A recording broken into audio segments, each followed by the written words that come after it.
Voilà environ un an que les mercenaires du groupe Wagner sont arrivés au Mali, selon le collectif All Eyes on Wagner.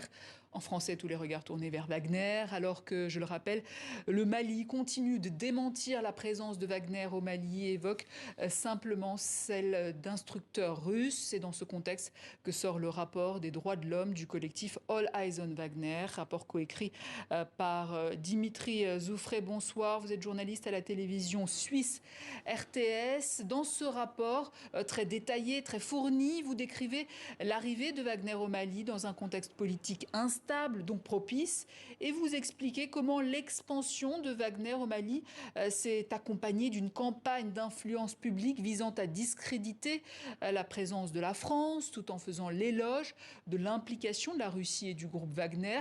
Comment pouvez-vous l'affirmer ? Bonsoir. Les choses ont été assez simples. Pour travailler sur la méthode, la présence de Wagner au Mali, nous sommes principalement basés sur des techniques, ce qu'on appelle de l'OSINT, des techniques de renseignement en source ouverte. Et pour ça, on n'a absolument pas fait de hacking ou de ruse ou de stratagème. On s'est principalement basé sur des informations disponibles en source ouverte.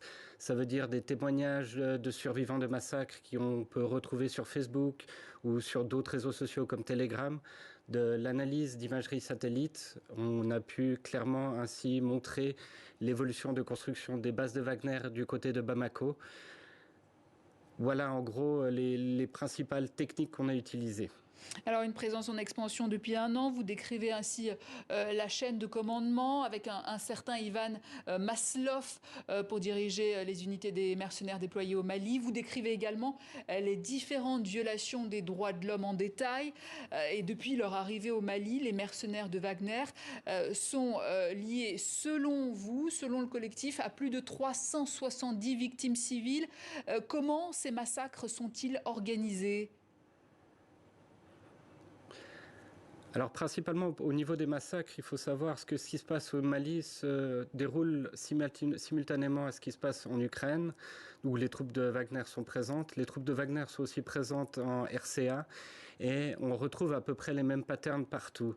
C'est-à-dire par exemple pour les massacres qu'on a pu identifier du côté du Mali, il y a un schéma qui se déroule. C'est-à-dire vous avez les mercenaires qui arrivent, principalement en hélicoptère, les téléphones sont brouillés, les téléphones sont coupés, et à partir de là, les mercenaires, souvent accompagnés de l'armée malienne, peuvent opérer en toute tranquillité.